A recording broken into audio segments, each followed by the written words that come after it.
So hello guys, स्वागत है आपका टेक फॉर यू में। तो ये बेसिकली हमारी पाइथन सीरीज़ की दूसरी लेक्चर है।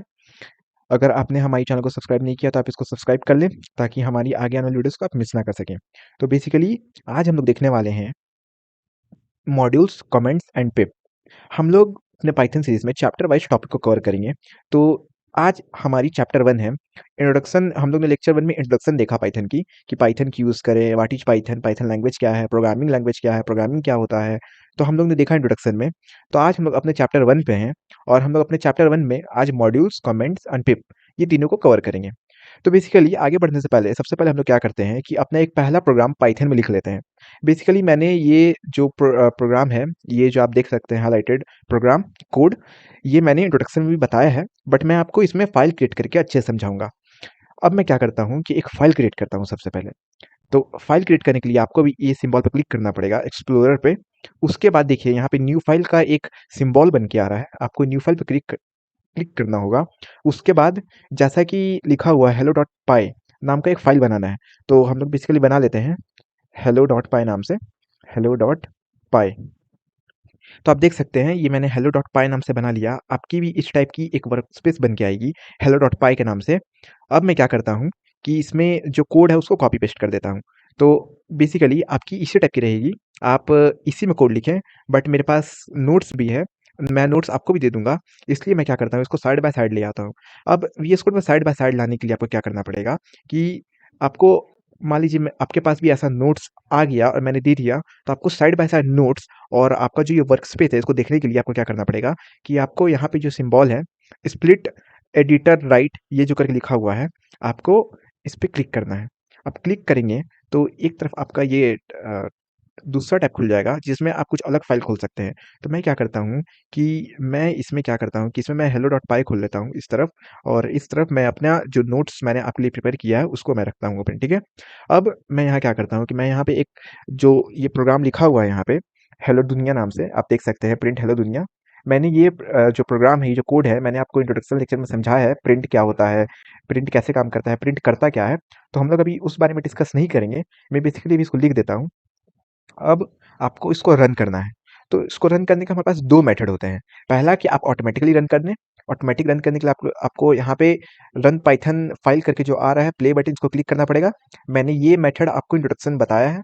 तो आप देख सकते हैं यहाँ पे टर्मिनल खुल गया और यहाँ पे लिखा हुआ आ गया हेलो दुनिया, ठीक है। But suppose for any reason अगर आपका ये जो ऑटोमैटिक प्ले बटन, ये जो आप देख रहे हैं प्ले बटन जिसमें पाइथन कंपाइलर में ऑटोमैटिकली कोड को एग्जीक्यूट कर दे रहा है, कंपाइल कर दे रहा है। अगर इन केस आपका ये प्ले बटन काम नहीं किया तो आप इसको बाय मैनुअली भी कर सकते हैं। आपको यहाँ पे टर्मिनल पे जाना है और टर्मिनल पे जाने के बाद आपको यहाँ पे लिखना होगा, एक सेकंड, ओके। आपको यहाँ पे लिखना पड़ेगा जैसे कि मैंने यहाँ पे मेंशन किया होगा। आपको लिखना पड़ेगा एग्जीक्यूट फाइल। देखिए आपको लिखना पड़ेगा पाइथन। आपको सबसे पहले लिखना पड़ेगा पाइथन। पाइथन के बाद आपका फाइल नेम, तो हेलो डॉट फाइल। तो मैं क्या करता हूँ कि पाइथन हेलो डॉट पाई को यहीं से मैं कॉपी कर लेता हूँ, और कॉपी करने के बाद मैं बेसिकली इसको यहाँ पे पेस्ट कर देता हूँ, ठीक है। अब पेस्ट करके इसको मैं इंटर करूँगा तो देखिए मेरी वापस से आ गया आउटपुट हेलो दुनिया। तो अगर आपकी ये प्ले बटन जो कि ऊपर आप देख रहे थे, अगर वो काम नहीं करे, जैसे कि आप यहाँ प्ले बटन को देख सकते हैं, ये जो प्ले बटन आप देख रहे थे अगर ये काम नहीं करे तो आप मैनुअली भी लिख के काम कर सकते हैं। आपको बेसिकली लिखना होगा पाइथन। उसके बाद आप जो भी फाइल को रन करना चाहते हैं, एग्जीक्यूट करना चाहते हैं, वो फाइल का आप बेसिकली यहाँ पे नेम लिख दें, ठीक है। अब हम लोग आगे बढ़ते हैं। तो मैंने लेक्चर 1 में आपसे एक टर्म या एक वर्ड का बात किया था, तो वो वर्ड था मॉड्यूल्स। तो इस लेक्चर में हम लोग देखेंगे कि मॉड्यूल्स क्या होते हैं। तो बेसिकली मॉड्यूल्स क्या होती है कि मॉड्यूल्स एक फाइल होते हैं जिसके अंदर प्री बिल्ट कोड लिखा होता है किसी किसी डेवलपर के थ्रू। तो यहाँ पे देखिए, यहाँ पे लिखा हुआ है a module is a file containing code written by somebody else. आप देख सकते हैं कि ये एक प्री बिल्ट कोड होता है जो कि किसी और के थ्रू लिखा होता है, और उसको आप अपने प्रोग्राम में ला सकते हैं यानी इंपोर्ट कर सकते हैं। आप अपने प्रोग्राम में किसी का लिखा हुआ कोड को इंपोर्ट करके उसको अपने यूज में ले सकते हैं। तो मॉड्यूल्स बेसिकली यही है, प्री बिल्ट कोड जो पहले से लिखा हुआ है किसी पाइथन डेवलपर के थ्रू। अब हम लोग आगे देखते हैं पिप। तो पिप बेसिकली क्या होता है कि जो पिप है वो हमारे एक पैकेज मैनेजर है पाइथन में। बेसिकली क्या होता है कि जो हमारा जो मॉड्यूल है वो 2 टाइप्स के मॉड्यूल होते हैं पाइथन में। पहला होता है बिल्ट इन मॉड्यूल, जो कि आप अगर पाइथन को इंस्टॉल करेंगे पाइथन, तो पाइथन में वो पहले से ही इनबिल्ट आता है। आपको नेट से उसको बाहर से इंस्टॉल करने की जरूरत नहीं पड़ता है, बिल्ट इन मॉड्यूल। और दूसरा होता है एक्सटर्नल मॉड्यूल, जिसको आपको नेट से इंस्टॉल करना पड़ेगा। पाइथन में बेसिकली बहुत सारे मॉड्यूल्स होते हैं। मैं यहाँ पे आपको पिक्चर डाल दूंगा मॉड्यूल्स का, आप देख सकते हैं बहुत सारे मॉड्यूल्स होते हैं। तो कुछ मॉड्यूल ऐसे होते हैं जो कि पाइथन में पहले से अवेलेबल रहते हैं, कुछ मॉड्यूल ऐसे होते हैं जो हम लोग को इंटरनेट से डाउनलोड करना पड़ता है। तो इंटरनेट से डाउनलोड करने के लिए हमारे पास कोई टूल होना चाहिए, तो वो टूल का नाम है पिप। पिप बेसिकली हमारे एक पैकेज मैनेजर है, जो कि यहाँ पे लिखा हुआ है कि जो आपका जो मॉड्यूल है, एक्सटर्नल मॉड्यूल, उसको इंस्टॉल करने में मदद करता है। आप देख सकते हैं, a pip is a package manager for Python, you can use to install a module. Basically ये मॉड्यूल नहीं होगा, यहाँ पे होगा external module. Module two type के होते हैं, तो basically use to install the external module, यहाँ मैं लिख देता हूँ, मेंशन कर देता हूँ ताकि आप कंफ्यूज ना हो। तो बेसिकली एक्सटर्नल मॉड्यूल को इंस्टॉल करने के लिए पिप का जरूरत पड़ता है। अब इंटरनल मॉड्यूल तो पहले से अवेलेबल है, तो उसके लिए हम लोग को पिप का जरूरत नहीं है, बिकॉज पिप नेट से डाउनलोड करने के लिए पैकेज मैनेजर है। तो प्री बिल्ट मॉड्यूल में आप क्या डाउनलोड करेंगे, तो पहले से ही आपके सिस्टम में अवेलेबल है। अब जो क्या है यहाँ पे, अब हम लोग कुछ एग्जांपल देख लेते हैं आपके बिल्ट इन मॉड्यूल और इंटरनल मॉड्यूल के। तो मैं आपको दिखाता हूँ, अगर आप यहाँ लिखेंगे इम्पोर्ट, अगर आप लिखेंगे यहाँ पे इम्पोर्ट, मैं इम्पोर्ट कर रहा हूँ कोई मॉड्यूल, इम्पोर्ट, और अगर आप यहाँ पे ओएस लिख देंगे, तो देखिए ये एरर नहीं आ रहा है। इम्पोर्ट ओएस ये एरर नहीं थ्रो कर रहा है, बिकॉज ये बिल्ट इन मॉड्यूल है। ओएस एक बिल्ट इन मॉड्यूल है। अगर मैं देखूँ कि ओएस के अंदर क्या है, तो आप देख सकते हैं कि ये जो कोड आप देख रहे हैं, ये आपके ओएस के अंदर लिखा हुआ है। देखिए ये कोड है, ये जो जो मैंने अभी इंपोर्ट किया है, इंपोर्ट ओएस, उसके अंदर आप देख सकते हैं कि कितना बल्क ऑफ कोड लिखा हुआ है किसी के थ्रू। तो ये जो मैंने इंपोर्ट किया यहाँ पे, इंपोर्ट ओएस, तो जी जो ये ओएस के अंदर इतने सारे आप जो कोड देख रहे हैं, ये आपके प्रोग्राम में ऑटोमेटिकली लोड हो गया। अब आप ये सब मेथड्स एंड फंक्शन यूज कर सकते हैं अपने कोड में। हम लोग देखेंगे आगे इस सीरीज में ही कि कैसे हम लोग मॉड्यूल को इंपोर्ट करके उसका फंक्शन को यूज में ले सकते हैं। अभी बस आप इतना समझ लीजिए कि जो ये जो आप बल्क ऑफ कोड देख रहे हैं, ये अभी आपके जो प्रोग्राम है, आपका जो फाइल है hello.py, उसमें आ चुका है। अभी मैं इसको काट देता हूँ ओएस, ठीक है।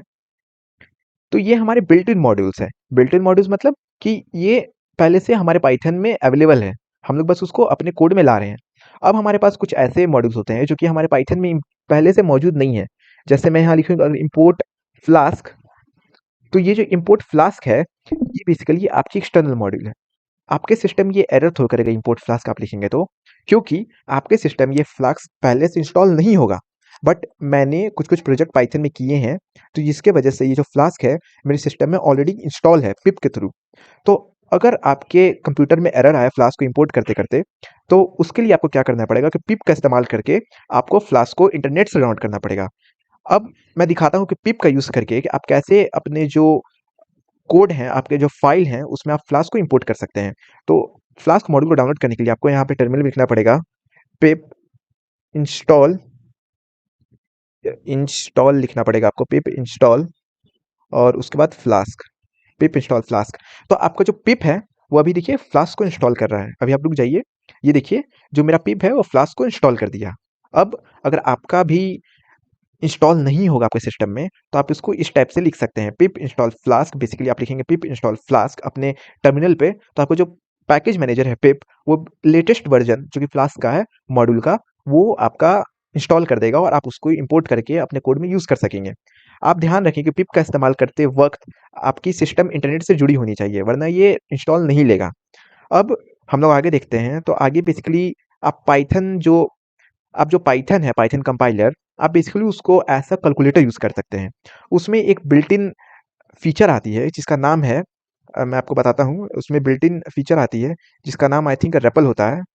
मुझे यहाँ पे अभी दिख नहीं रही है जिसका नाम रेपल, यस, उसका यहाँ पे मैंने लिखा नहीं है, बट मैं दिखाता हूँ आपको। सबसे पहले आपको क्या करनी होगी, आपको अपने सिस्टम के सर्च में जानी होगी, वहाँ आप लिखिए कमांड प्रॉम्प्ट। तो मैंने कमांड प्रॉम्प्ट खोल लिया, आप देख सकते हैं कमांड प्रॉम्प्ट खुल रहा है मेरा। तो मेरी ये कमांड प्रॉम्प्ट खुल गई है। अगर मैं यहाँ पे लिखूँ पाइथन, पाइथन, तो ये देख सकते हैं ये मेरी एक रेपल खुल गई है। रेपल, इसको रेपल बोलते हैं। अब अगर मैं रेपल की फुल फॉर्म आपको दिखाऊं, बेसिकली मैं अभी खुद भूल चुका हूँ रेपल की फुल फॉर्म, मैं अभी आपको दिखाता हूँ। रेपल पाइथन में लिखता हूँ, हाँ, रीड इवेल्युएट प्रिंट लूप इसका फुल फॉर्म होता है। इसमें बेसिकली क्या होता है कि इसको आप ऐसे कैलकुलेटर यूज़ कर सकते हैं, जैसे 2 + 2, तो ये देखिए 4 आपका आ गया। 1 1 + 1, 1 + 1 मैं कर देता हूँ, उप्स, 1 - 1 कर देता हूँ, 0 आ जाएगा। तो इसमें आप कितना भी कॉम्प्लेक्स भी अगर आप एक्सप्रेशन लिखेंगे, तो ये आपको कैलकुलेट करके दे देगा बेसिकली। ओके, तो ये जो रेपल है, इसमें आप ऐसा इसको कैलकुलेटर यूज़ कर सकते हैं। आप चाहें तो इसमें कोड भी लिख सकते हैं, वो भी काम करेगा। जैसे मैं लिखता हूँ प्रिंट और मैं इसमें लिखता हूँ हेलो हेलो और बस मैं हेलो ही लिख देता हूँ अभी के लिए।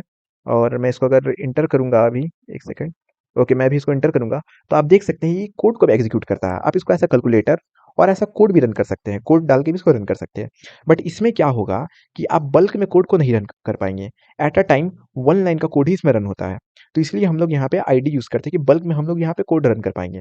अगर मैं इसके बाद अभी मैं लिखूँ एक और स्टेटमेंट, अगर मैं लिख दूँ प्रिंट का, आप देख सकते हैं अगर मैं 2 बार हेल्प दुनिया लिख दूँ और 2 बार हेल्प दुनिया लिखने के बाद मैं अगर इसको रन करूँ, ये रन हो रहा है बेसिकली, तो ये देखिए आप 2 बार हेलो दुनिया लिख के आ गया। बट अगर आप यही चीज़ कमांड प्रॉम्प्ट में करना चाहें रेपल में, तो ये नहीं पॉसिबल है। एक साथ आप बल्क में कोड को नहीं रन कर पाएँगे, नहीं एग्ज़ीक्यूट पर कर पाएँगे। एट अ टाइम ये 1 लाइन का कोड को ही एग्ज़ीक्यूट कर पाएगा। तो इसीलिए हम लोग यहाँ पे वीएस कोड का इस्तेमाल कर रहे हैं। अब होप सो आपको रेपल समझ में आ गया होगा, इसको एज़ अ कैलकुलेटर और इसमें आप वन लाइन की प्रोग्राम भी यूज़ कर सकते हैं। इसको एग्ज़िट करने के लिए आपको क्या करना पड़ेगा, आपको यहाँ पे लिखना पड़ेगा एग्ज़िट, एग्ज़िट बेसिकली एग्ज़िट इसमें एक फंक्शन होता है। तो आप देखिए आप रेपल से बाहर आ चुके हैं। अब आप अगर फिर से एग्ज़िट लिखेंगे तो आपकी कमांड प्रॉम्प्ट बंद हो जाएगी, ठीक है? तो ये है रेपल। अब हम लोग यहाँ पे क्या करते हैं, अब हम लोग देखते हैं कमेंट क्या होता है। तो बेसिकली अगर आपको हमारे लेक्चर 1 याद होगा, लेक्चर 1 जो कि मैंने इंट्रोडक्शन का चैनल पे बनाया है, आप देख सकते हैं जाके, मैं दिखाई देता हूँ। तो ये जो लेक्चर 1 है, आपको अगर याद होगा ये लेक्चर 1, तो इसमें मैंने बेसिकली क्या किया था कि मैंने अपने वर्कस्पेस पे ऊपर एक लाइन लिख के रखा था, welcome to tech code for you. तो welcome to tech code for you जो आप वहाँ लिखा हुआ था, वो था कमेंट।